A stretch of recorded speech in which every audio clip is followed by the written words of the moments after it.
Vamos a ver si terminamos este capítulo. Y tiene, hermanos, mucha enseñanza. Esto está repleto, atestado de enseñanza. Que nosotros podamos descifrarlo es otra cosa, ¿verdad? Pero casi cada palabra de la Biblia, cada 2 o 3 palabras nos lleva ascendentemente o progresivamente a otra escala, a otro nivel de conocimiento y de profundidad con el Señor. Aleluya. Recordemos que los versículos anteriores, hermanos, está hablando, aleluya, de que nosotros hemos sido llamados a ser santos. O sea, Dios nos ha separado. No físicamente, estamos en el mundo como Jesús oró en el capítulo 17 de Juan. ¿Recuerdan el Evangelio cuando el Señor oró al Padre por los suyos y dijo: estos están en el mundo, pero no son del mundo? Nuestra alma, nuestra vida no es para complacer al mundo ni para que el mundo nos complazca a nosotros. Nuestra vida le pertenece a Cristo. Él es nuestro dueño. Él nos compró. ¿No? Cuando usted compra algo, aquello que usted compró es mío. No es mío, es suyo. Ahora sí es mío, démelo ya, ¿verdad? Yo me lo llevo. Pero no es suyo para su uso personal. ¿Verdad que sí? Para su comodidad. Y igualmente Cristo nos compró a precio de su vida, de su sangre. Le pertenecemos a Él. Él es nuestro dueño. Nosotros somos sus hijos. Y entiendo una cosa. Esta palabra hijos se aplica solo a los creyentes en Cristo y solo en el Nuevo Testamento. En el Antiguo Testamento no se aplica la palabra hijos de Dios a aquellos grandes profetas, a aquellos grandes figuras de la fe, Abraham, todos ellos. La Biblia no les llama hijos de Dios. ¿Sabías eso? Solamente en el Nuevo Testamento les llama hijos de Dios, pero solo a los creyentes. ¿Y por qué? Porque hemos nacido de arriba. El Espíritu del Señor está en nosotros, habita en nosotros, mora en nosotros. Gloria al nombre de Jesús. Entonces allí, hermanos, vemos en los versículos del 13 al 16 que nos hace ver claramente que nosotros somos hijos de Dios. Ahora hay en el versículo 15, la última palabra, perdonen que regreso un poquito, ¿verdad? Pero quería hacer claro esto, donde dice el último renglón: sed también vosotros santos en toda vuestra manera de vivir. La versión inglés no usa la palabra vivir, usa la palabra conversación, en toda vuestra conversación. Podríamos decir que en un sentido, ¿verdad?, son sinónimos, porque nosotros vivimos lo que somos, expresamos lo que pensamos, lo que sentimos, lo que queremos, lo expresamos. Pero manera de vivir, en verdad, es más comprensivo, abarca más que solamente verbalizar o conversar, articular. Ahora, si vamos a definir esto, vuestra manera de conversar, recuerden lo que nos dice el apóstol Santiago en el capítulo 3, cuando habla de la lengua. ¿Recuerdan? La lengua, hermanos, es un instrumento, ya sea de Dios o es del diablo. ¿Es verdad o no? Es como el dinero. El dinero no es malo.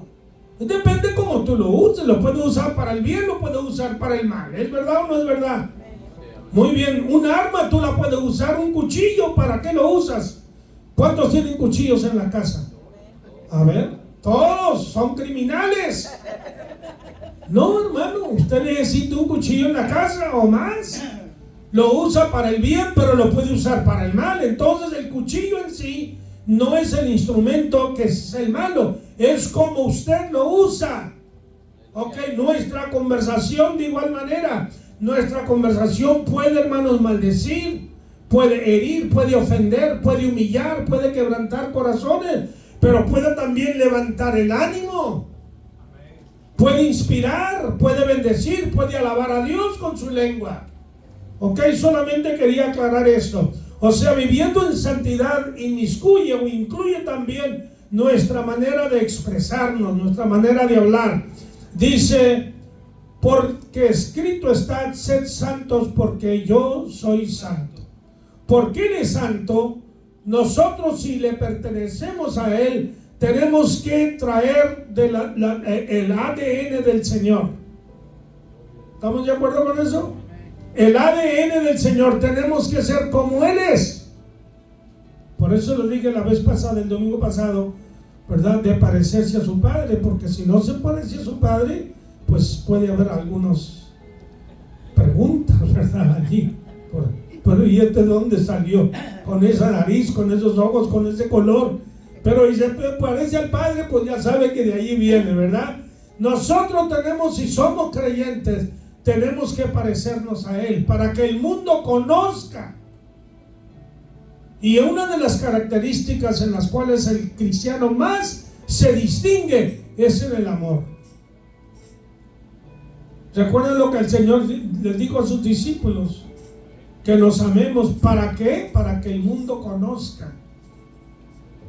¿Cómo va a conocer el mundo? Cuando nosotros sepamos amarnos. Nos va a ver diferente a lo del mundo. Tristemente, a veces la iglesia tiene un amor muy superficial. No nos, a veces, afanamos o pensamos en la necesidad del hermano. Cómo servir, cómo ayudar, cómo bendecir, cómo prestar, etc. Y eso debemos nosotros procurarlo. Ok, versículo 17 dice: y si invocáis por Padre a aquel que sin acepción de persona juzga según la obra de cada uno, conducíos en temor todo el tiempo de vuestra peregrinación. O sea, si somos santos, si hemos sido apartados, separados, para que seamos consagrados a su servicio, entonces tenemos un Padre. Hemos sido engendrados de arriba. No solamente somos una creación física, corporal, metabólica, no. Somos también, hermanos, nacidos de arriba. Tenemos un ingrediente que es espiritual, que no es materia. El ateo cree que somos una bola de carne con dos ojos, que solo somos materia. Nos morimos y ahí se acabó todo. No, nos morimos y allí comenzó el problema. Aleluya. ¿Dónde vas a pasar la eternidad? Oh, que en paz descanse, pobrecito, está en el infierno. ¿Cómo va a descansar en paz si no ha nacido de nuevo? Aleluya. Si Dios no es su Padre, si Jesucristo no es su Padre, no nació de nuevo, vivió en pecado. Oh, que era muy bueno. ¿No se fija que en los funerales no hay ninguno malo? Ahí nunca hay malos. Podría haber sido un asesino, un maldiciento, un adúltero, fornicario, infiel a su mujer, la mujer infiel a lo que haya sido, pero era muy buena gente. Eso es como habla, como juzga el hombre. Como juzga Dios es otra cosa muy diferente. ¿Estamos de acuerdo, hermanos? Así que dice la palabra: si invocáis por Padre a aquel que sin acepción de personas. ¿Sabe usted que Dios no hace acepción de personas? Él juzga a todos igual, con la misma medida. Tiene misericordia de aquel que se humilla, que se arrepiente, que le busca. ¿Ok? Tiene misericordia. Pero de aquel que no se arrepiente, ay tú y el Señor, lo siento por ti. Si persiste viviendo una vida de rebeldía, de oposición a Dios, ay de ti. aquel que juzga. El Señor juzga y juzga en una forma muy justa, muy equitativa, muy ecuánime. No hace acepción de personas. Cuando yo veo a Bukele, perdonen que uso este ejemplo, ¿verdad? Pero pues ese hombre, hermanos, juzga parejo, ¿verdad? Juzga parejo, pero comete errores, como todo humano. Las cortes terrenales cometen errores, ¿verdad? Dios no comete error. Él conoce no solamente el acto, conoce la intención con que se hizo aquel acto, el pensamiento con que se hizo aquello.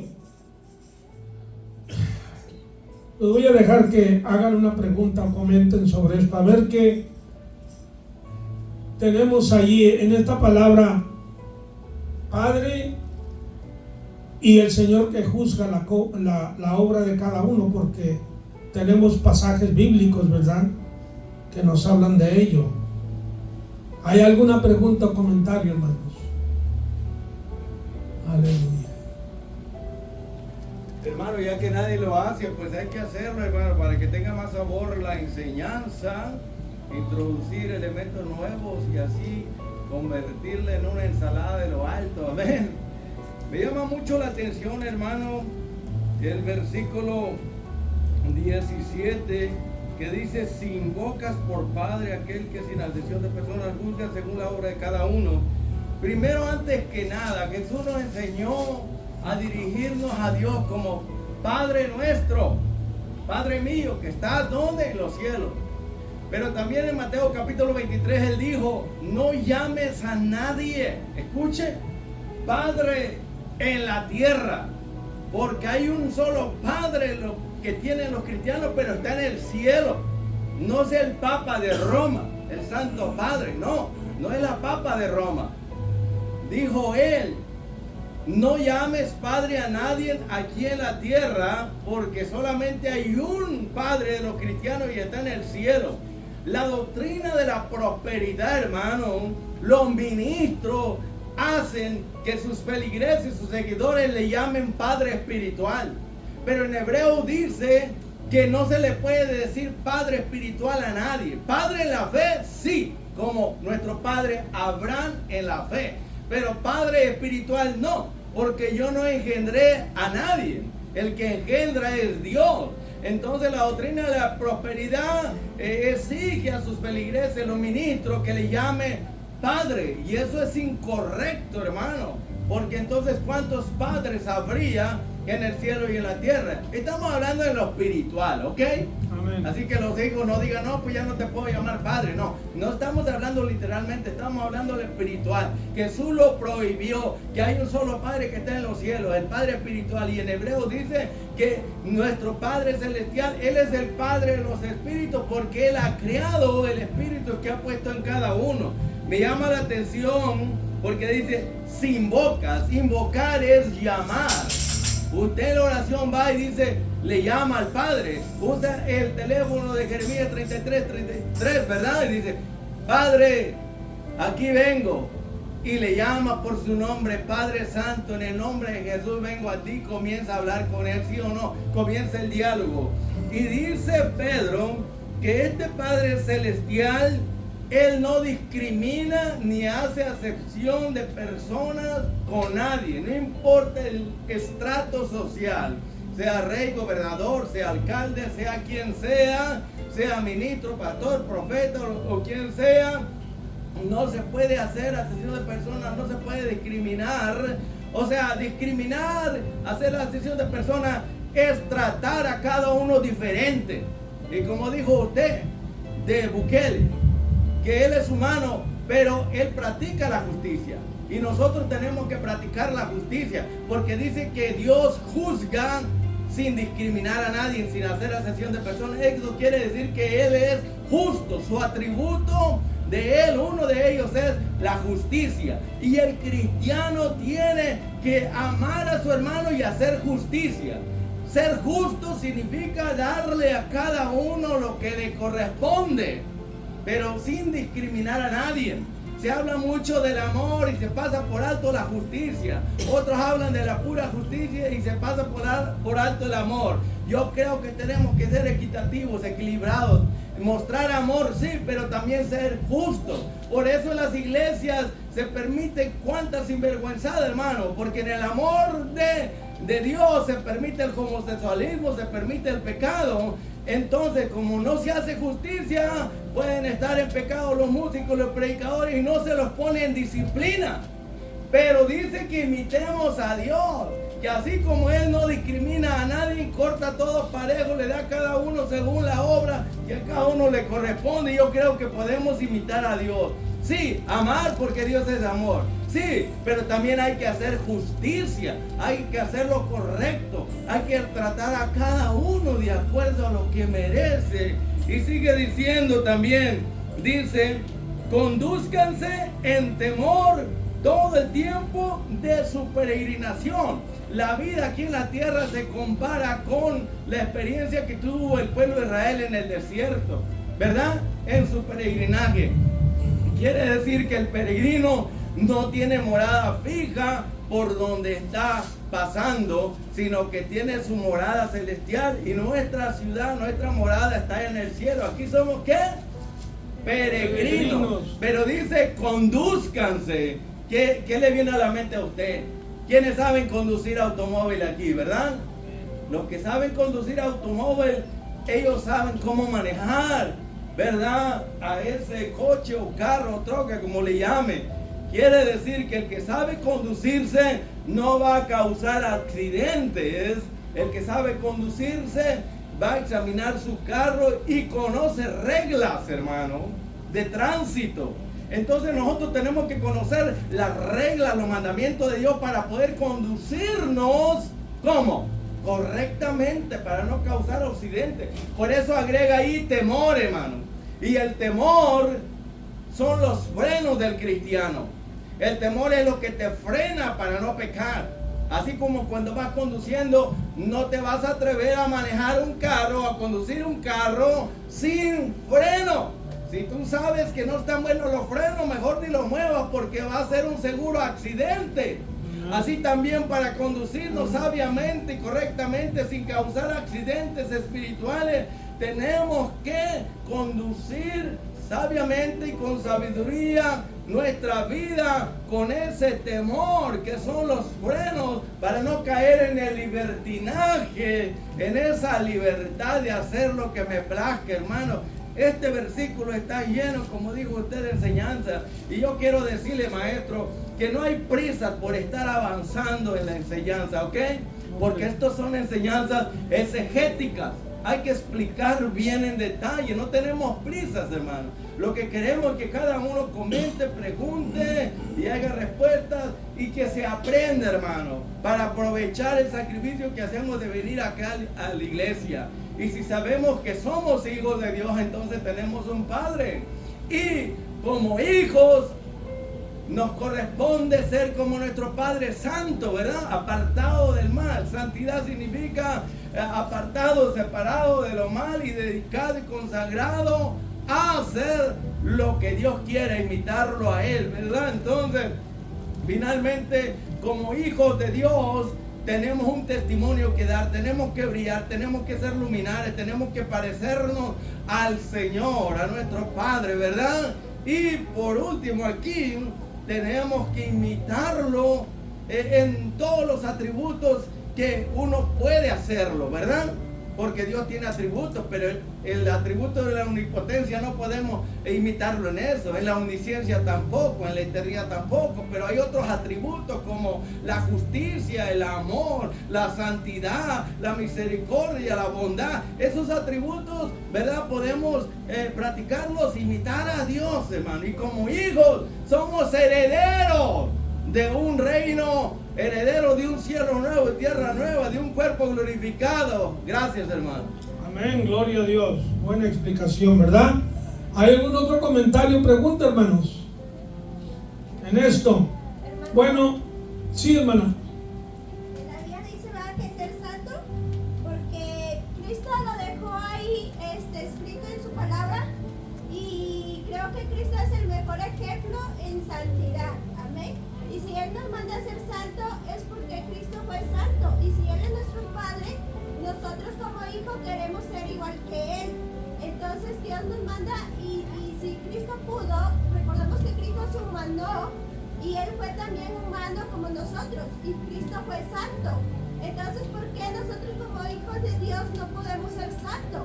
Entonces quiere decir que nos falta a nosotros, vamos en el camino, ¿va? Y vamos buscando la santidad cada día en Dios, amén. Entonces, para poder ser santos, nosotros tenemos que cada día estar consagrados con nuestro Padre, porque es el único que nos va a poder ayudar a vencer toda tentación, a vencer toda carne, porque dice que antes estábamos en nuestros delitos y pecados, amén. Pero cuando venimos a Cristo Jesús, Él nos limpia. Entonces debemos de buscar cada día la santidad, amén. Dios viene por una iglesia, dice, santa y pura, amén. Pero a veces nosotros como cristianos manchamos nuestra vestidura, no solamente en fornicación y todo, en los frutos de la carne, amén. Entonces dice que más el fruto del Espíritu, amén, es lo que nosotros debemos de tener con nosotros, porque así también vamos a poder manejar, amén, ser con las demás personas, amén, practicar la justicia, amén, cuando tenemos los frutos del Espíritu Santo y nos dejamos guiar por el Espíritu Santo. Gracias, mi hermanita, gracias. Nosotros fuimos diseñados por Dios. Él, antes de la fundación del mundo, nos predestinó, dice la Biblia, vamos más adelante a ver esto, nos asignó para que seamos hijos suyos. Entonces nosotros fuimos, hermanos, diseñados, formados para este propósito. Toda basura que antes había en nuestro corazón, en nuestra alma, enojo, ira, rencor, odio, venganza, todo eso, hermanos, Cristo lo sacó. Ahora note usted que la responsabilidad de ser santos no le pertenece a Dios, nos pertenece a nosotros. Cuando dice sed santos, nos responsabiliza a nosotros. Y digo esto porque algunos, ¿verdad? Los de no necesariamente aquellos de la super fe, sino aquellos que creen que la salvación nunca se pierde, dicen que Cristo ya lo hizo todo. Pues no lo hizo todo, hermano. Lo hizo todo en cuanto a la salvación. Él pagó todo el precio de la salvación. No le podemos añadir ni le podemos restar a esa salvación. Ok, al precio que Él pagó no le podemos añadir ni le podemos quitar. Pero ahora, en esta peregrinación, en este caminar diario nuestro, esta vida que Dios nos da, Él nos responsabiliza a nosotros. Queremos que Dios haga todo, no, Dios me va a guardar. Sí te va a guardar cuando tú haces tu parte, cuando tú te consagras, cuando tú le buscas, cuando tú le temes, cuando tú te acercas a Él. ¿Me está entendiendo?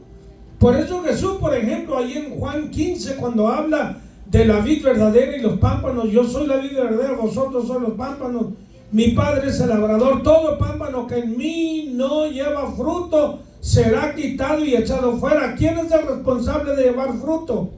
¿La rama, el pámpano o el árbol? No, la rama está atada al árbol. El árbol, hermano, tiene raíces de donde se alimenta, de donde viene, corre el agua y se distribuye en el árbol, en las ramas. Si la rama no recibe agua, ¿qué va a pasar? Se va a secar. Se seca. Si el árbol no recibe agua, ¿qué va a pasar? Se va a secar. Si el árbol se enferma, se va a secar. No va a poder llevar fruto. Entonces, hermanos, nosotros somos responsables. Cuando el Señor dice ser santo porque yo soy santo, hermanos, Él nos asigna a nosotros ese deber ineludible. No lo podemos eludir, no podemos sacarnos de allí. ¿Ok? Aleluya. Aleluya. Ahora, dice el versículo allí, está hablando Dice, si invocáis por Padre a aquel que sin acepción de personas, no hay distinción, me recuerdo, ¿verdad?, de David, el rey, profeta, sacerdote, hecho conforme al corazón de Dios. Comete, hermanos, una cosa nefanda, un crimen. Mata a un hombre, un amigo, lo traiciona para quitarle la mujer, tratando de ocultar su pecado grande. Usted pensaría que porque es amigo de Dios o porque es hecho conforme al corazón de Dios, que Dios lo iba a pasar por alto. No, hermanos. Tenemos a Sansón, un hombre de una fe tremenda, grande, que Dios puso como juez en Israel. Antes de los reyes había jueces que le hacían como rey, líder de su pueblo. Juzgaban al pueblo, dirigían al pueblo a la guerra, en fin, todo eso. Y ese era Sansón. Y Dios lo usó tremendamente, en una forma muy peculiar, muy distinta a otros hombres. Dios usó a Sansón, pero cuando quiso jugar con Dios, ya ven ustedes lo que le pasó. Hasta perdió sus ojos, lo esclavizaron, hicieron burla y mofa de él. Dios juzga por igual a todos. ¿Estamos de acuerdo, hermano? Así que esto nos debe de traer, hermanos, temor. No miedo, sino temor reverencial a Dios, que con Dios no vamos a jugar, que lo vamos a respetar. ¿Estamos de acuerdo? Vamos a respetar a Dios, vamos a respetar su palabra, vamos a creer su palabra, vamos a obedecerlo a Él, a su palabra. Aleluya. Amén, gloria a Dios. Y luego dice, juzga según la obra de cada uno. ¿Sabe lo que dice 2 Corintios 5:10? A ver, alguien lea ahí qué dice. Y luego alguien más lea en Apocalipsis 22:12. 2 Corintios 5:10. Porque es necesario que todos nosotros comparezcamos ante el tribunal de Cristo, para que cada uno reciba según lo que haya hecho mientras estaba en el cuerpo, sea bueno o sea malo. Fíjese, allí Pablo está hablando de un juicio para la iglesia. Dice que todos nosotros, Pablo se incluye en ese grupo. No está hablando del mundo pecador. ¿Ok? El mundo pecador no comparece ante el tribunal de Cristo. Este es el tribunal de Cristo. Esta es la corte de Cristo para su iglesia. Hay otro tribunal que es con Dios el Padre, ante quien todo el mundo va a comparecer. Y allí no va a haber abogado. El abogado vas a ser tú, la persona. ¿Qué defensa va a presentar ante el Dios Todopoderoso? Y el pecado más grave, no es un asesinato, no es homosexualidad, no es idolatría. El pecado más grande va a ser el haber rechazado a Cristo como tu Salvador. Porque todos los otros pecados, pero si la persona acepta a Cristo como su Salvador, le son perdonados. Oiga, qué tremendo, qué oferta tan generosa, tan grande. Una deuda tan inmensa, tan grande que el hombre no puede pagar, y Cristo la borra enseguida solamente poniendo tu fe y tu confianza en Él, para que Él perdone tus pecados. Pero nosotros los creyentes también vamos a ser juzgados. Allí lo dice en Corintios, la escritura que estamos leyendo. Muy bien, y luego a ver Apocalipsis 22:12, ¿qué dice? He aquí yo vengo pronto, y mi galardón conmigo, para recompensar a cada uno según sea su obra. Según sean sus obras. Tres cosas, hermanos, creo yo que Dios va a juzgar: las obras, las acciones nuestras, el pensamiento nuestro, cómo pensamos, porque según el hombre piensa, es él. ¿Ok? Según él piensa, él es lo que la persona es. Así que tenemos que tener mucho cuidado. Y la otra es que hablamos. ¿Ok? Lo que decimos, lo que expresamos, por esas tres cosas, hermanos, allí se resume todo de lo que depende el juicio. Muy bien. Según la obra de cada uno, conducíos en temor todo el tiempo de vuestra peregrinación, en temor. Y ya sabemos lo que dice. A ver qué dice Isaías capítulo 11, hermanos. A ver, capítulo 11, desde el versículo 1. Alguien léame eso.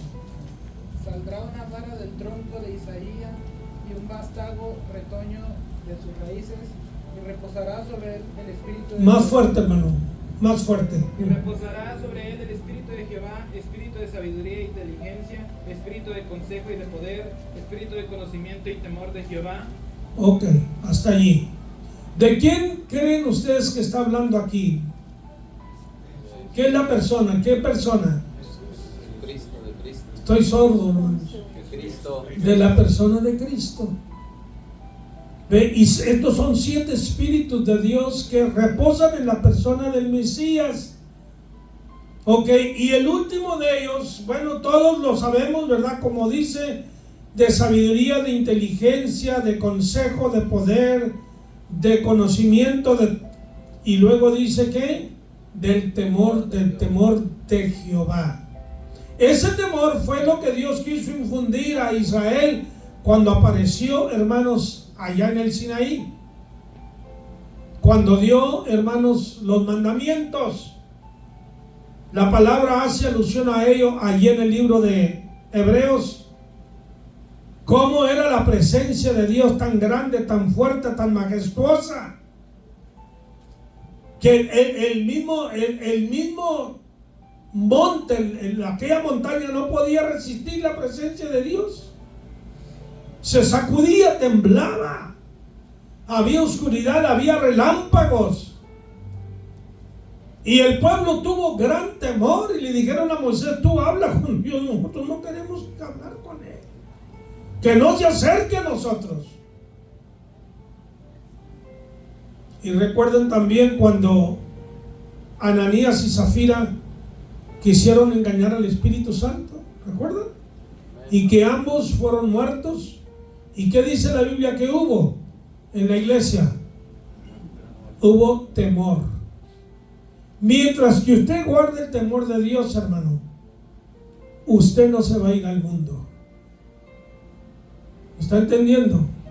Porque el temor de Dios lo va a guardar, lo va a guardar, lo va a guardar. Usted tiene temor de ofender a Dios. Y si usted ama a Cristo, usted va a tener ese temor del Señor. Cultíbese el temor de Dios. Lea la palabra y créala. Crea la palabra. No se crea de todo lo que, todas las predicaciones y todas las enseñanzas. Hay buenas predicaciones, buenas enseñanzas, gloria a Dios, acéptelas. Pero si alguien le está hablando de que Dios es tan amoroso que lo único que sale un predicador famoso, dice, gracias a Dios, dice que Cristo ya lo hizo todo, ya lo pagó todo. Y si usted peca, en vez de arrepentirse y estar ahí llorando, solamente dígale al Señor: Señor, gracias que tú ya cubriste mi pecado. Eso es una mentira, hermano. ¿Cómo lo va a cubrir si no te has arrepentido, si no sientes remordimiento, si no sientes compunción en tu corazón por el pecado que has cometido? Aleluya. Sí, Dios perdona, es verdad, y gracias a Dios porque Él llevó nuestro pecado, pero siempre y cuando haya un genuino arrepentimiento. Amén. ¿Estamos de acuerdo, hermanos? Amén. Pedro pecó, pero Pedro se arrepintió, y eso es lo que la palabra nos dice a nosotros. De lo contrario, nos vamos, hermanos, a vivir de esta manera, pecando delante de Dios. Y esta, la Biblia le llama una peregrinación, un largo viaje, una jornada. hermanos, donde hay muchas vicisitudes, muchos contratiempos, muchas tentaciones, muchas pruebas. Y tú tienes que estar preparado para ello. Alabe a Cristo. Aleluya, gloria al Señor. Muy bien. Sabiendo, versículo 18, que fuisteis rescatados de vuestra vana manera de vivir, la cual recibisteis de vuestros padres, no con cosas corruptibles como oro y plata, oro o plata. Note usted aquí el último renglón tiene que vincularse al primer renglón cuando dice fuiste rescatados de vuestra vana manera de vivir. Y entonces la secuencia sería que fuiste rescatados no con cosas corruptibles como oro o plata. ¿Ok? Pero hay unas palabras ahí parentéticas que dice la cual recibiste de vuestros padres. La vana manera de vivir la recibiste de quién? De vuestros padres terrenales. ¿Ok? Muy bien. La vida sin Cristo es una vida de vanidad, hermanos. Por mucho que el hombre logre, por mucho que alcance, por riqueza, por fama, por poder, por posición, por amistades, por todo lo que usted quiera, es una vida de vanidad. Allí donde va mi esposa a la diálisis, va un hombre, mide 6 pies 8 pulgadas, más de 2 metros de altura. Está enfermo. Cada vez que llego allí, lo veo, lo saludo y le digo, pon tu mirada en Cristo, confía en Cristo. Este hombre jugó béisbol con los Astros, jugó baloncesto profesional aquí en Houston. Indudablemente que en un tiempo, hablando ligeramente así con la esposa, ¿verdad? Pues en ese mundo de la farándula, hermanos, hay mucho placer, hay drogas, hay licor, hay mujeres en abundancia que se ofrecen gratuitamente a estos hombres. Y dice ella, no, dice, yo me ponía a pelear con cualquier mujer que se acercara a él. Por eso lo tengo. Hermano, la vida de él no es diferente a la vida de mi esposa o de otros que están allí. Tiene la misma necesidad, tiene la misma enfermedad, tiene la misma debilidad. ¿Me hago claro? Y va al mismo lugar que van todos los muertos, a la sepultura. Ahora, que vaya a la vida eterna es otra cosa. Por eso, hermanos, por eso Jesús habló las palabras, ¿qué ganará? ¿Qué aprovechará el hombre? Si se ganare todo el mundo y pierde su alma. Los más famosos, hermanos, hablaba con la hermana del pastor, donde estaba yo yendo antes. Ahí estaba José Mantequilla Nápoles, boxeador de fama mundial, que ganó millones. Un viejito vendiendo sus cinturones porque no tenía nada. Dice, nosotros le dábamos de comer, hermano, le preparábamos comida. En nada quedó. Ahí está Julio César Chávez, ganó millones, todo el mundo lo conoció. Como él, no se ha levantado otro boxeador en México, como ese hombre. Ganó millonadas de dólares. Sus hijos en problemas, con drogas. Él mismo tuvo problemas con las drogas. Oren por él, porque yo creo sinceramente que Dios tiene un plan para ese hombre. Él se iba a quitar la vida, dice, yo vi a Dios. Quiere decir que tuvo una visión, una aparición del Señor que le dijo, no lo hagas, pero yo ya tenía la pistola en la cabeza. ¿Ve usted lo débil que es el hombre? Con toda su riqueza y fama y lo que usted quiera, y admiración del mundo, y aplausos, y amigos y amigas y mujeres, y todo lo que quieras. aquello, hermanos, en el momento de la crisis no sirve para nada. El único es Cristo Jesús. Aleluya,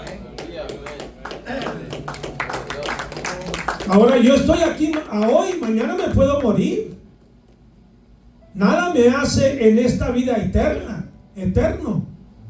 Tú te puedes morir, joven o viejo, pero vamos con Cristo Jesús a la eternidad. Nuestra muerte, hermanos, es el principio de la vida eterna. ¿Ok? Nuestra muerte, la muerte del creyente, el separarse del cuerpo, hermanos, es el principio de la vida eterna y de las promesas gloriosas que Dios ha hecho a los que le aman. Así que, como dicen en inglés, I look forward to it. Estoy anticipando ese momento cuando el Señor me recoja. Pues se acabó el afán, los problemas, las enfermedades, los dolores, todo se acaba. Alábale. Gózate en el Señor, aleluya. Fíjese, hablando aquí de peregrinación, si estudiamos bien cuidadosamente la epístola, más bien, no es un libro, es una epístola, una carta a los hebreos, ahí en el capítulo 11, cuando habla de los héroes de la fe, habla de Abraham, que Dios lo llamó y salió sin saber a dónde iba, y que anduvo de peregrino, de forastero, de aquí para allá, juntamente con su hijo Isaac y Jacob. Y era un hombre que Dios lo había bendecido con oro y plata. Fíjate, tenía 318 siervos, varones, aparte de las siervas. 318, y yo no tengo ni una criada en la casa, no puedo pagarle. Él tenía 318, tenía ganado. Y sabe una cosa, ¿en qué habitaba Abraham?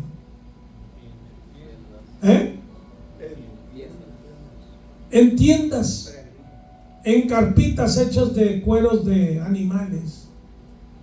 Nunca tuvo una casa permanente, un edificio.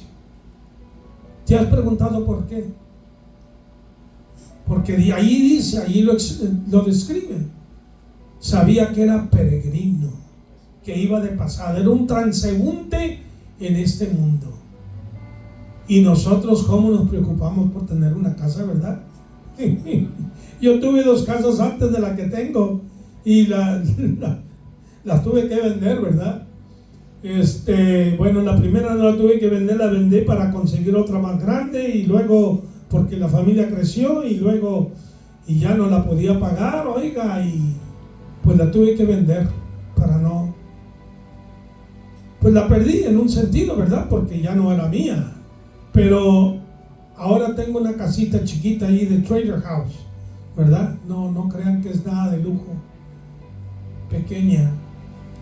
Pero yo siempre quería tener una casa para no estar pagando renta. Al decir esto es mío, pues no es mío, hermano, porque pues no la van a poner ahí en el cajón conmigo, ¿verdad? La casa esa, algún hijo mío se la va a habitar, ¿verdad? O la venden o lo que sea. Lo que le quiero decir, hermano, que nada de lo que nosotros conseguimos en esta vida es permanente. Se va a ir también. Abraham sabía que le esperaba una mansión, que le esperaba una casa mejor. Aleluya. Gloria a Dios. Y él se dirigía hacia ella, caminando por la fe, no descansando. Wow. Esto me quebranta a mí. Ok, vamos al versículo. ¿O hay alguna pregunta sobre el versículo 17, hermanos? O vamos al versículo 18. Sabiendo que fuiste rescatados de vuestra vana manera de vivir, sabiendo, estamos plenamente conscientes. No es un dicho, no es una historieta, no es una fábula. Estamos plenamente conscientes, y esto nos produce una convicción a nosotros, una certeza inconmovible de quiénes somos en Cristo Jesús. Ok. Vamos al versículo 19, perdón. Dice, sino con la sangre preciosa de Cristo, como de un cordero sin mancha y sin contaminación, fuisteis rescatados. Sí, mi hermano. No, quería que nos explicara un poco de esa palabra que mencionó ahorita, rescatados. O sea, un poco más ahí. Ok, seguro. Bueno, Sí. vamos a poner un ejemplo. Cuando ya ven los pawn shops, ¿verdad? Una casa de empeño. Tú necesitas un dinero, tienes algo que valga. Lo que no vale no lo quieren ahí. Una vez yo fui a empeñar una televisión cuando vivía en Michigan y le dije, me dijo, ¿cuánto quieres? Le dije, pues tanto. No, dijo, no. Pues dame tanto, la mitad. Dijo, no lo queremos. No valía la mugre, ¿verdad? No, ahí quieren algo que puedan vender ellos y hacer una ganancia. ¿Ok? Entonces tú pides un dinero prestado y cuando quieres tu televisión, tu cámara, tu reloj, lo que hayas empeñado, tienes que pagar un precio. ¿Ok? Con un interés. Te prestaron el dinero, pero con una condición. Te van a cobrar un interés. Entonces, si pagas lo que te prestaron, el préstamo y el interés, entonces tú rescatas aquello. Ahora, la idea de esto, hermanos, es la idea bíblica. Por ejemplo, en Romanos nos habla sobre redimir. Redención es lo mismo, sinónimo a rescatar. Rescatar, bueno, se puede rescatar un niño que se ha ahogado o una persona que se está ahogando y vas, ¿verdad? Y lo rescatas, lo sacas de allí. Pero la idea bíblica era de los esclavos que estaban a la venta. Eso, la esclavitud, hermanos, es de tiempo muy remoto. No crean que nada más aquí ha habido esclavos. En África ha habido esclavos. De hecho, la primera esclavitud que vemos en la Biblia no fue que los blancos esclavizaron a los negros. Todo lo contrario, los negros esclavizaron a los blancos. Ahí no estaban los israelíes 400 años. ¿Quiénes los tenían esclavos? Los egipcios. ¿Qué son los egipcios? Son africanos. La misma cosa, siempre ha existido eso. Ok. Hay tres palabras, creo, que se habla en griego, que se habla para describir la palabra redención, que es sinónimo, como dije, a rescatar. Estas palabras son agorazo, exagorazo y lutro. La palabra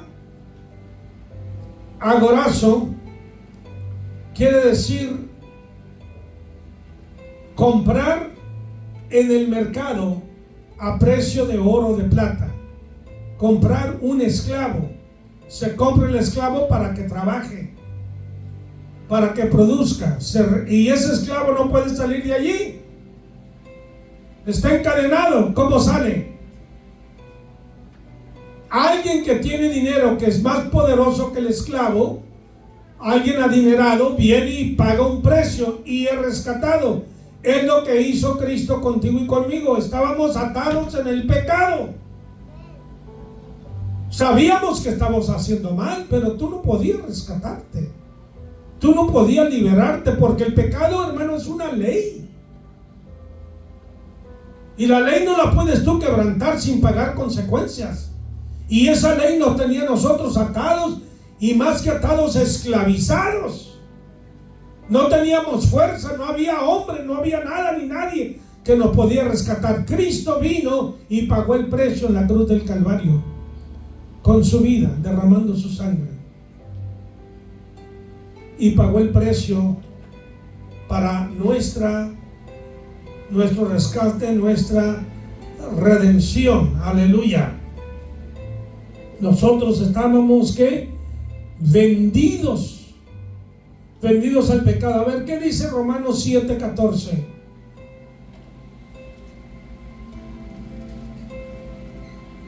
Porque sabemos que la ley es espiritual, mas yo soy carnal, vendido al pecado. La ley es espiritual, la ley es buena, la ley es santa, pero ¿yo qué?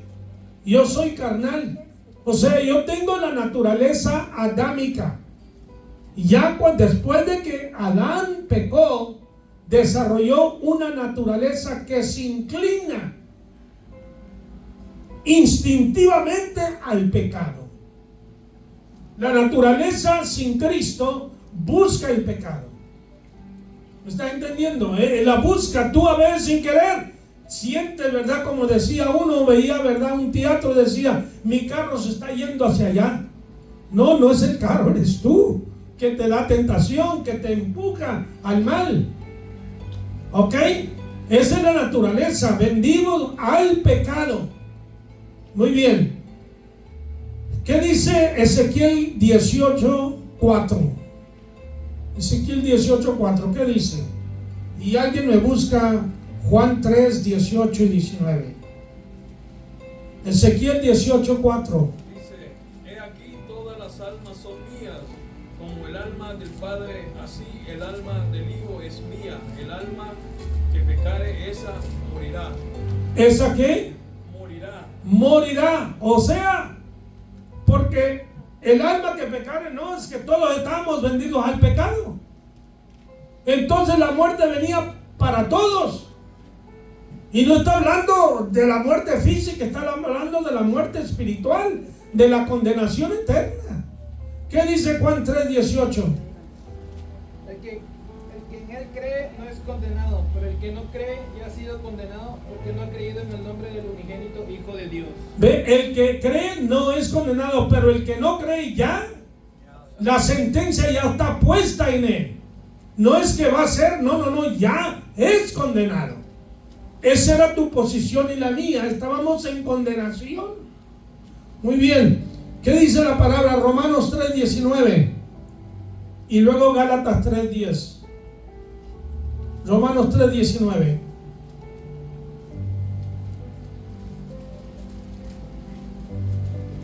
Pero sabemos que todo lo que la ley dice, lo dice a los que están bajo la ley, para que toda boca se cierre y todo el mundo quede bajo el juicio de Dios. Todo el mundo quede bajo el juicio de Dios. O sea, nadie puede decir soy inocente, yo no soy pecador, yo soy tan bueno que no le hago mal a nadie. Ese es el concepto de mucha gente. Yo soy una persona buena.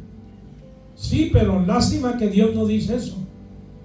¿Qué importa lo que yo digo, lo que tú digas de mí? No significa absolutamente nada. Las opiniones humanas, hermanos, no significan nada. ¿Estamos de acuerdo? Las opiniones humanas nada significan. La opinión bíblica es lo que la declaración bíblica es lo que vale. Así que todos estamos bajo el pecado. Estuvimos antes de conocer a Cristo. Gálatas 3:10, ¿qué dice? Porque todos los que dependen de las obras de la ley están bajo maldición. Pues escrito está, maldito todo aquel que no permaneciere en todas las cosas escritas en el libro de la ley para hacerlas. Maldito todo aquel que no permaneciere en la ley para obedecerla. Pero es que si infringes el mandamiento más pequeño, ya has quebrado toda la ley. ¿Cómo le haces? ¿Cómo te sales de allí? Bueno, cuando leemos Romanos 7, los últimos versículos, allí en Romanos 7, ¿qué dice los últimos versículos o el último versículo? Romanos 7.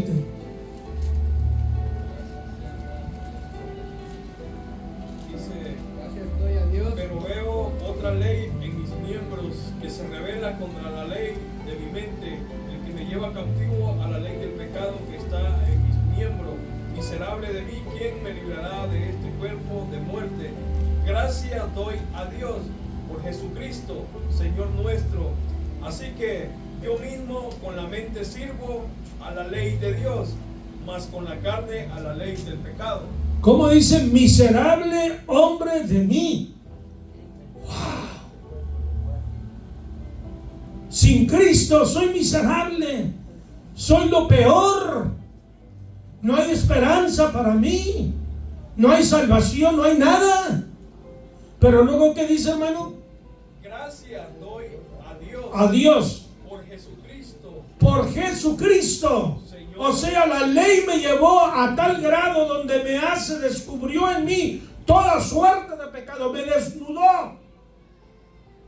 Y no puedo esconderme, no tengo manera de justificarme, de decir soy bueno, soy santo, Dios, yo merezco la vida eterna. La ley me dice, Porfirio, tú eres pecador, tú has quebrantado la ley de Dios, por lo tanto es la condenación lo que te espera. ¿Quién me puede salvar? ¿Qué dice el texto? Gracias, ¿qué? Doy a Dios. ¿Por qué? Jesucristo. Por Jesucristo. Él es el que vino a hacer el milagro del rescate, de la redención. ¿Y qué dice Romanos 8:1? Ahora pues ninguna condenación hay para los que están en Cristo Jesús, los que no andan conforme a la carne, sino conforme al Espíritu. ¿Ve usted el vuelco que da allí la enseñanza? Primero en el capítulo 7 te dice lo miserable que soy, lo pecador que soy, que no hay remedio, que no hay justificación, que estoy desnudo delante de Dios, que he quebrantado toda la ley de Dios. Pero gracias por Jesucristo. Ahora, ¿qué dice? Justificados pues por la fe. ¿Cómo puedo ser justificado? Por Cristo. La fe en Él pagó. Ya está cancelada la deuda. Todo tengo que hacer. Todo lo que tengo que hacer es aceptarle, recibirle y que amarle, vivir para Él, andar para Él. No recibirle y seguir pecando, pues entonces no he sido rescatado. ¿Ok? El que era comprado de la esclavitud, el siervo, luego era sacado de allí. El que lo compró lo saca de allí, no lo deja. Lo quiere llevárselo a la casa a usarlo. ¿Está entendiendo? Es lo que hizo Cristo con nosotros. Quebró las cadenas, nos compró, pero luego no nos sacó del abismo, del lodo espiritual en el cual estábamos tú y yo. No podíamos salir de allí, tú y yo no podíamos. Cristo nos sacó no solo del vicio, porque el hombre puede dejar un vicio, hermano, o dos o tres, con terapia psicológica, pero eso no quiere decir que ha sido rescatado del pecado. ¿Estás entendiendo? La deuda pasada, ¿quién la va a pagar? Todo este tiempo fuiste un borracho, un marihuano, un ladrón, un asesino, un mentiroso, un adúltero, ya dejaste de hacer aquello. Y toda esa deuda que acumulaste, ¿quién la va a pagar? Yo no. Nadie la quiere pagar. Bastantes deudas tengo yo con Dios. Tienes que salir de allí. Cristo te rescata de allí. ¿Y qué más hace el Señor? Te suelta. Una vez que te saca de allí, te suelta. ¿Te hace qué? Libres. Somos libres, ¿para qué? Para servirle. ¿Qué dice Juan 8:32? Juan 8:32. Y luego Gálatas 4:4. Conoceréis la verdad y la verdad os hará libres. ¿Cómo? Y conoceréis la verdad. Conoceréis la verdad. ¿Y quién dijo yo soy la verdad? Jesucristo. Al conocerle a Él, que es la absoluta verdad, conoceréis la verdad y la verdad os hará libre. ¿Libre de qué? Del pecado, de las cadenas del pecado que nos tenían atados. Ok, Gálatas 4:4, ¿qué dice? Pero cuando vino el cumplimiento del tiempo, Más fuerte, hermano. Lea más cuando fuerte. vino el cumplimiento del tiempo, Dios envió a su Hijo, nacido de mujer y nacido bajo la ley. Ajá. Cuando vino el cumplimiento del tiempo, Dios envió a su Hijo, ¿qué más? Nacido de mujer Y nacido bajo la ley. y bajo la ley, ¿verdad? Muy bien, ¿para qué? ¿Por qué nacido bajo la ley? Para cumplir la ley. La ley tenía que cumplirse, olvídate. Si Dios la dio, esa ley tiene que ser cumplida. Al ser cumplida la ley significa que Dios, hermanos, es justo al dar la ley. Que el hombre no la pueda cumplir o no la quiera cumplir es otra cosa, pero Dios es justo en darla. Como el hombre no la cumplió, Cristo tomó nuestro lugar al cumplir la ley. Amén. Muy bien. Y sabemos que la redención o la liberación o el rescate que el Señor ha hecho es a precio de su sacrificio. Tiene que haber un sacrificio. Alguien ha dicho, la salvación es gratis, pero no es barata. No es barata, le costó a Cristo su propia vida. Aleluya. ¿Hay pregunta, hermano? ¿Hay comentario? Con confianza. Sí, mi Me llama la hermano. atención mucho lo que dice aquí Pedro. En un lenguaje más actual, popular, podríamos decir, ustedes saben, y no deben de olvidarlo, que han sido rescatados. Ese término, como ya lo definió usted, ¿verdad?, tiene que ver con pagar un precio para libertar a alguien. Como antiguamente, ¿verdad?, se vendían los seres humanos. Alguien tenía un montón de esclavos y los llevaba al mercado y allí los podía vender, y como lo hizo Potifar, que fue y compró a José, ¿verdad? ¿Cuántos se acuerdan? Bueno, la realidad es que Jesús vino a buscar y a salvar y a rescatar a muchos que estaban perdidos. En este caso todos habían pecado, pero Adán, el primer Adán, nos vendió a Satanás.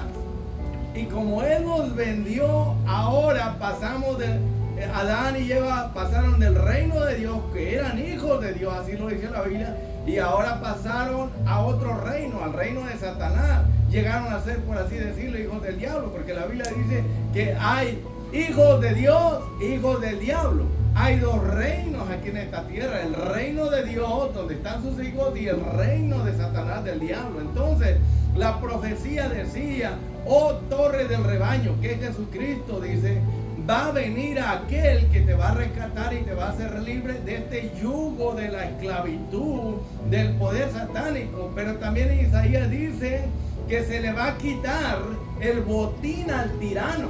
El tirano es Satanás. El botín es el ser humano que está bajo su dominio, bajo su control, bajo su autoridad. Entonces, un querubín, un serafín, un arcángel y ángel, que es una criatura, no podía derrotar a Satanás, porque era un ser muy poderoso. Tenía que venir el creador del universo, en este caso el segundo Adán, que es Jesucristo, tenía que venir y quitarle a Satanás esas joyas, esos tesoros que tenía en su palacio y que nadie podía entrar ahí.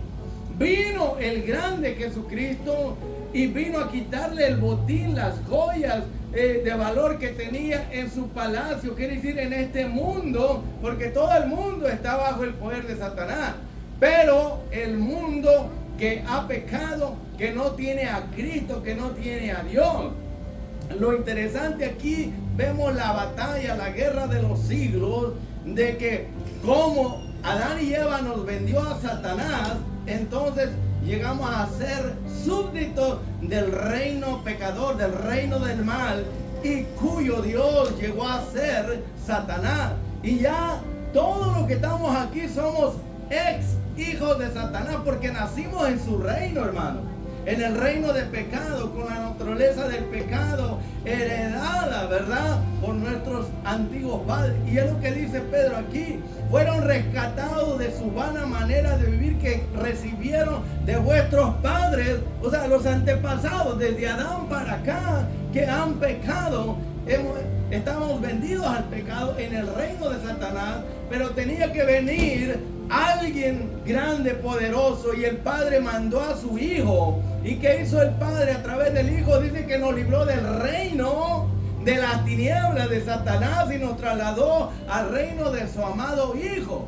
Cuando Cristo vino, enfrentó a Satanás en el desierto. Y no solo eso, dice que en la cruz ahí se llevó a cabo la batalla más grande de los siglos, de las edades, donde Satanás trató de hacer pecar al segundo Adán, que es Cristo, pero no lo logró.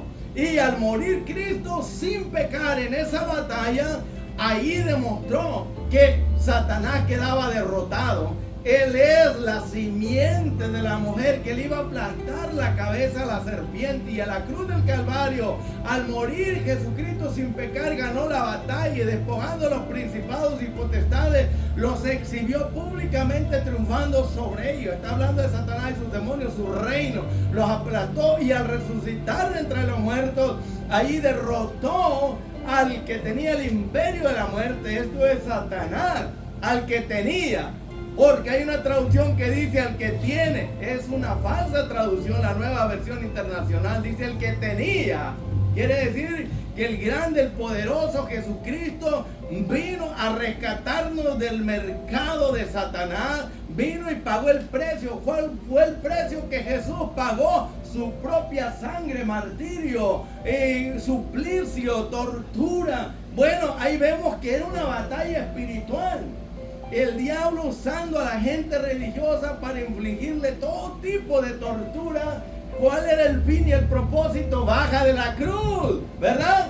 Y sálvate a ti mismo y a nosotros. O sea, es lo que él quería, era hacer pecar a Jesús como hizo con Adán, para así derrotarlo y quedarse con la especie humana por la eternidad en un mundo de pecado.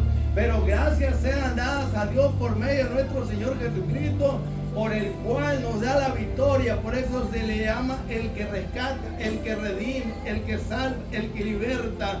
Porque Jesucristo no es una criatura, es el creador del universo, es Dios mismo manifestado en carne, y enfrentó a Satanás desde que nació. El diablo lo persiguió desde la cuna hasta el Calvario. ¿Lo persiguió para qué? Para hacerlo pecar. Porque al hacer pecar a Jesús, así lo iba a derrotar. Por eso es que cuando alguien peca, le da derecho al diablo para esclavizarlo. Y el pecado es un poder, o es un monstruo que nadie puede vencer. Solo Cristo pudo derrotar al diablo, al pecado y a la muerte, porque Él es Dios Todopoderoso, hermano. Y sean dadas gracias a Dios siempre por este Redentor maravilloso que nos libró de ese poder del mal, de Satanás, de ese tirano, de ese diablo malvado, de ese ser corrupto que ha contaminado la creación de Dios. Por eso ahora no debemos nunca olvidar, dice aquí Pedro, ya lo saben y tienen que no olvidarlo nunca, que fueron rescatados de esa vana manera de vivir. Tiene que ver con las religiones, ¿verdad? Las tradiciones, con los antepasados que pecaron, que vivieron, ¿verdad? Bajo ese yugo de Satanás. Pero ahora Cristo vino a romper ese yugo. Y en Gálatas, como se leyó, dice, ustedes que han sido libres por Cristo, dice, manténganse en esa libertad con que Cristo los ha hecho libres, y no vuelvan otra vez a estar presos en ese yugo de servidumbre. El resto de nuestra vida debe de ser para glorificar a nuestro libertador, que es Jesucristo, y agradecerle porque Él pagó un precio que fue su sangre, que simboliza y representa su vida, hermano. Entonces no fuimos rescatados con oro, con plata, con buenas obras, como dice por ahí mucha gente, ¿verdad? Trae tu dinero, ¿qué dice? Trae tu pacto, trae tu ofrenda y vas a comprar a Dios. Te puede salvar a tu familia y puede sanar tu cuerpo y te puede bendecir. Como que si Dios se pudiera comprar. No hemos sido redimidos ni comprados con oro y plata o con buenas obras, sino con la sangre inmaculada del bendito Hijo de Dios. Su sangre que lava y limpia de todo pecado, hermano. Para que no se dejen engañar por estas indulgencias, por estos pactos, donde la doctrina de la prosperidad quiere hacer creer que se puede comprar a Dios. sus bendiciones. Eso es falso, porque eso minimiza la sangre de Cristo, su sacrificio. Por esto estos de la doctrina de la prosperidad hacen énfasis en el oro y la plata y las cosas materiales, pero ellos no quieren un evangelio con sangre que redime. Ellos no predican contra el pecado, no predican de la conversión, no predican del cielo, no predican del infierno, no predican de la santidad, de la justicia. Escúchelo, están llenas esas megas iglesias, pero ellos no creen en la redención que hemos obtenido por medio de la sangre de Cristo, y que a través de Cristo somos libres para hacer lo bueno, libres del reino de Satanás. Y ahora somos hijos de Dios y somos herederos. Ahora estamos en el reino de Dios, ya no más en el reino de Satanás. Pero estos sinvergüenzas, charlatanes y mentirosos de la doctrina satánica de la prosperidad, Cristo, ¿verdad? Satanás trató de seducir a Cristo ofreciéndole los reinos de este mundo y la gloria de ellos, ¿verdad? Pero él rechazó esa doctrina de la prosperidad. Ahora nosotros tenemos que tener sumo cuidado, que hay un solo Salvador, un solo mediador, un solo Redentor, un solo abogado, un solo Salvador, y que Él nos rescató, Él nos compró y nos libertó a precio de sangre. No podemos minimizar eso, hermano, porque no hay nada que pueda lavar y limpiar del pecado, solamente su sangre. No hay nadie que pueda, aleluya, darnos lo que Él nos ha dado, el perdón, la salvación y la vida eterna. Dios a través de Cristo nos da todas las bendiciones, pero no es a través de las cosas, del dinero, de la prosperidad, de la plata y del oro y de joyas y de tu casa. Trae todo lo que tienes y Dios te va a bendecir. Mentira del diablo, no es así que se reciben las bendiciones. Digo, para no minimizar la redención que Cristo hizo en la cruz del Calvario, tenemos que valorizarla más que al oro y la plata y las cosas materiales, hermano, y buscar siempre, ¿verdad?, lo espiritual, porque ahora somos hijos de Dios y no se ha manifestado lo que habremos de ser. Y por eso el diablo revienta y se enoja con nosotros, porque sabe que alguien nos libró de su reino y ya no le pertenecemos. Ahora somos hijos de Dios y tenemos que proclamar esta libertad a todo el mundo, para que otros también sean rescatados, otros sean liberados, sean librados de ese reino de Satanás y sean trasladados al reino de Dios, al reino de Jesucristo, hermano. El enfoque principal tiene que ser cristocéntrico para el cristiano, y no olvidar que no hay nada ni nadie que pueda, ¿verdad?, hacernos libres y salvarnos y darnos vida eterna. Como usted dijo anteriormente, hay falsas doctrinas en abundancia. Salvo una vez y salvo para siempre. La salvación es gratis para el que la recibe, pero el que pagó el precio no fue gratis. A ver, si Dios dijera, ¿quieres salvación? Pues tienes que morir en la cruz del Calvario como mi hijo. Pero no bastaría la muerte de un pecador. La grandeza de Jesucristo es que Él no tenía pecado. Por eso su sacrificio fue aceptado por Dios para redimir a la humanidad. ¿De qué serviría que yo muera por alguien si hay pecado en mí? Ese sacrificio Dios no lo acepta. Dios aceptó el sacrificio de Cristo porque Él no tenía pecado, era puro, inmaculado, sin mancha. ¿Entiende la grandeza del sacrificio que Él hizo? El poder de su sangre, lo que Él, ¿verdad?, se puso en nuestro lugar, porque nadie podía liberarnos de este tirano. Pero ahora, gracias sean dadas a Dios por medio de nuestro Señor Jesucristo, que aunque éramos esclavos del pecado de Satanás, ahora somos libres, hijos de Dios, y tenemos una herencia eterna, hermano. Que nuestro enfoque siempre sea Jesucristo, puestos los ojos en el autor y consumador y redentor y salvador, que se llama Jesucristo. No perdamos ese enfoque, porque en el momento que perdemos el enfoque en el Hijo de Dios, hermano, nos vamos a ir para abajo y nos podemos perder, porque la salvación se pierde. Usted no la puede comprar. Yo le digo, si le regalo un carro, un reloj, una joya, un ladrón se la puede robar, usted la puede perder, ¿sí o no? Es lógico. Cristo nos regaló la salvación, es un regalo. Por eso hay que cuidarla con temor y temblor, porque el que no cuida su salvación, el diablo se le va a robar, es un ladrón. Amén. Alábale que Él vive. Amén, gloria a Cristo, aleluya. ¿Hay otra pregunta, hermanos? ¿Comentario? Ok, ya vamos a culminar. Nada más quiero que veamos el versículo 20, ya destinado. Fíjese que está hablando de la sangre de Cristo en el versículo 19. Dice, sino con la sangre preciosa de Cristo, como de un cordero sin mancha y sin contaminación. Y luego dice, ya destinado, este cordero sin mancha, sin contaminación, fue destinado desde antes de la fundación del mundo, antes de que viniera Adán y Eva. En el eón del tiempo, allá en, si es que podemos usar la palabra tiempo, pero si usamos esa dimensión, en el remoto, desconocida eternidad, Dios, hermanos, predestinó o destinó antes de la fundación del mundo, pero manifestado, Jesucristo, manifestado en los postreros tiempos por amor de vosotros, por amor a ti, por amor a mí y al mundo. Cristo fue manifestado aquí en la tierra, y mediante el cual creéis en Dios. La creencia en Dios no viene de nosotros, viene del Señor, mediante Jesucristo, quien le resucitó de los muertos. Dios resucitó a su Hijo de los muertos y le ha dado gloria, para que vuestra fe y esperanza sean en Dios. Entonces, hermanos, miren, allí hay un versículo en Hechos 2:23. Si alguien lo lee, por favor, Hechos 2:23.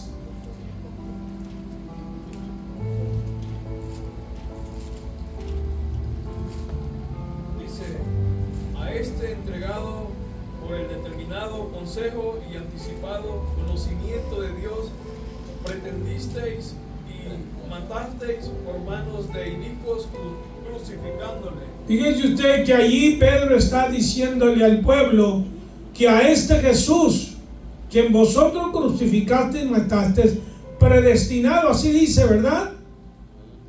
¿Cómo dice? Determinado, a este entregado por el determinado consejo, anticipado conocimiento. Determinado consejo, anticipado, antes de tiempo, sí. Sigue, hermano. Dice, y anticipado conocimiento de Dios. Por la presencia, en otras palabras, por la presencia de Dios, sí. Prendisteis y matasteis por manos de inicuos. Miren, hermanos, cuando Adán y Eva pecaron, a Dios no le tomó eso por sorpresa. ¿Ok? Dios no se rascó la cabeza y dijo, bueno, ¿y ahora qué hago? Yo no creía que me iban a traicionar, que me iban a desobedecer. Yo no pensaba ni me imaginaba, así actuamos nosotros, ¿no? Cuando alguien nos traiciona, yo ni pensaba que esto, pues no lo pienses, pero sucede. Lo increíble. Pero eso no le pasó a Dios, hermano. Él ya sabía desde antes de la fundación del mundo. Y por eso es que de antes de la fundación del mundo, Él ofreció a su Hijo. Lo destinó para que nosotros alcanzásemos salvación. Qué Dios tan ordenado, ¿verdad? Qué Dios tan glorioso, que antes de criar al hombre sabía lo que iba a ser el ser humano. Que iba a ser carne. Allá lo dice en Génesis, cuando Dios habla, dice, mas el hombre es carne, no es como nosotros. Y esto va a ser, y esto va a ser. Dios sabe la inclinación, la diferencia entre Cristo, fíjese bien, y el ser humano, nosotros, que Cristo no nació en un cuerpo de pecado, con una naturaleza pecaminosa. Nació como humano, como nosotros, de materia, pero sin un cuerpo, óigame bien, contaminado por el pecado de Adán. ¿Ok? No nació con una inclinación, una proclividad, hermanos, hacia el pecado, como nosotros nacimos con esa inclinación, esa proclividad al pecado. Cristo no fue así.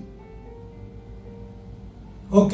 Su inclinación siempre fue la devoción a su Padre Celestial.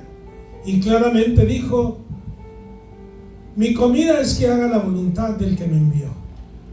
Mi pasión, mi enfoque, mi desideratum, etcétera, es hacer la voluntad de aquel que me envió. Mientras que nosotros somos todo lo contrario. Tenemos que acercarnos al Señor y agarrarnos de los dientes y de las uñas de Cristo. Ay, Señor, no me sueltes, no me sueltes. Hágalo lo que hace el leopardo o el león cuando agarra a su presa. No lo suelte y no lo suelta. Agarra a esos marranitos y ya ve los marranitos el ruidazo que hacen, hermanos. Pero en el ruido el leopardo no lo va a soltar porque es su comida. Esas son sus fajitas, ¿verdad? Bueno, usted agárrese de Cristo también, como si Cristo fuera una fajita. Señor, te necesito, no te puedo soltar. Si le falta al Señor, pídale al Señor. No se suelta de Cristo, hermano. Amén. Dios les bendiga, hermanos. Dios les guarde. Amén. Gracias al Señor. Aleluya.